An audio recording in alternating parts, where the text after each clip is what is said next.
Hello everyone and welcome back to another TSP Beginner's Guide to Model Rocketry video.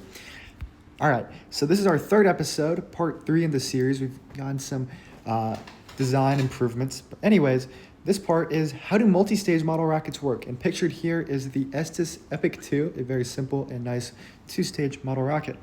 And so obviously in this video we're going to be going over how multi-stage model rockets work.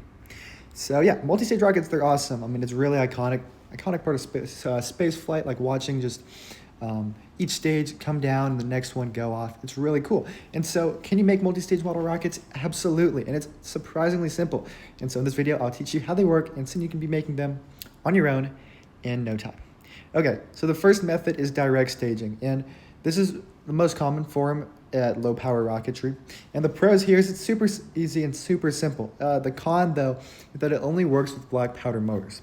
So a quick recap, and if you want more information on this, I have a whole episode dedicated to black powder motors, but in case you don't remember, they're typically used in low-powered motors, and it contains a nozzle at the front, a fuel grain, a delay grain, and an ejection charge. At least this is how Estes does their black powder motors.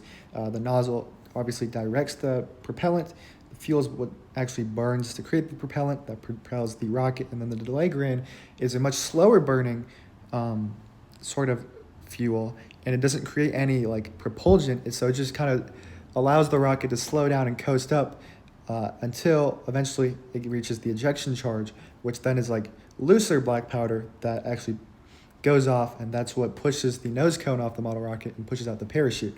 So a booster motor is a special type of black powder motor which only has a nozzle and a fuel grain. It does not have a delay grain or an ejection charge. And it's indicated by a -0 at the end of its motor code. So for example, the D120 by Estes. And this is not to be confused with a -P motor, which is a plug motor. And those actually have like a solid plug at the end that prevents anything from coming out the aft end. But the reason booster motors have like this opening at the aft end, you'll see in a second. See, this is what direct staging pretty much is, right? You have the booster motor, and then you have a sustainer motor, which is just whatever the next stage motor is. And they're attached directly to each other, or they're connected. So the butt end, the aft end of the booster motor is touching the the front end of the sustainer motor, right? And so once that propellant burns through the booster motor, then, hot gases, hot propellant will actually go upwards, and it will automatically ignite the next stage. The stages will separate, and boom, there you guys have it. That is really all it takes for direct staging. That's all you need. It's just the booster motor. Obviously, you need a rocket that's built to have, a separate booster stage and, a sustainer stage. And that's all it takes, just the motor. And the motor does it all for you. And it's a very simple mechanical process. There you have it. So our second method is gap staging, and this is very similar to direct staging. It actually only works in black powder motors. It's slightly more complex, very slightly, but it's also still very easy. And really the difference is that in this case, right, it's the same concept as direct staging, just there's a gap between the motors. And so that allows for, longer booster section, which might make the rocket look cooler. It also might be important if you have motors of different lengths. So for example, Estes, right, they have the D motors that are 24 millimeters in diameter and the E motors that are 24 millimeters in diameter. And even though they're the same diameter, they're different lengths. So if you're trying to do direct staging, you would need two different boosters, like completely different booster sections to do it. But with gap staging, you can use the same booster, like actual rocket, and then just you can put in both types of motors, both would work. Now there's one problem with gap staging, and that is with gap staging, pressure can build up in like the gap area before the next stage can ignite. If that pressure builds up, then you run the risk that the booster stage separates preemptively before the sustainer stage can ignite, which would really not be good. So there's a very simple solution there, and that's just you add vent holes into the gap section. That just vents out the pressure and helps ensure that the propellant's able to ignite the next stage, the sustainer stage. The final method is indirect staging, and the pros here are that it works with all motors, including ammonium perchlorate composite propellant motors, allowing this to work with high power rockets. The cons, though, this is far more complex and far more expensive. And I'm going to be honest with you, I don't have much experience with this. I don't have any experience with this, actually. So I'm not going to really give a in-depth explanation. I'll give you the simple general rundown. Pretty much as any form of staging where the booster motor is not what starts the next stage. Instead, a flight computer is used to ignite the following stage.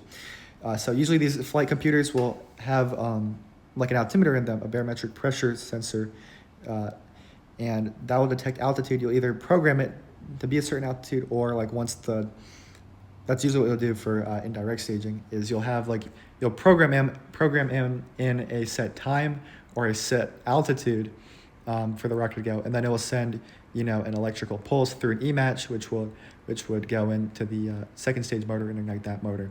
So obviously the cons there is it's a lot more complex. There's a lot more that can go wrong. It's more expensive. You need to have like a flight computer.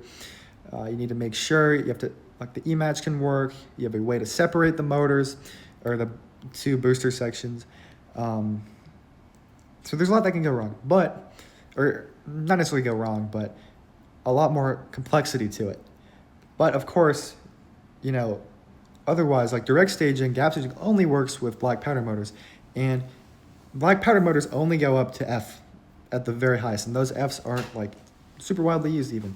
So you can only go up to like mid power with direct staging. With indirect staging with a computer, you can use this for ammonium perchlorate composite propellant motors, which allows you to do this for high power rockets, really all sorts of rockets. So you do kind of need this if you're really trying to do like really large high power multi-stage rockets. So that's kind of why you would want to do this. And besides that, that's about it. It's really simple. There's not really too much to it. I mean, it's really all in the motors. And yeah, I hope you guys enjoyed this video. Thanks for watching. If you liked it, please leave a like, a comment, and subscribe if you enjoyed. I have tons more aerospace content, rocketry content on this channel, more guides coming up. So please stay tuned. A lot of launches, all that sort of thing. I hope you guys enjoyed, and see you guys next time.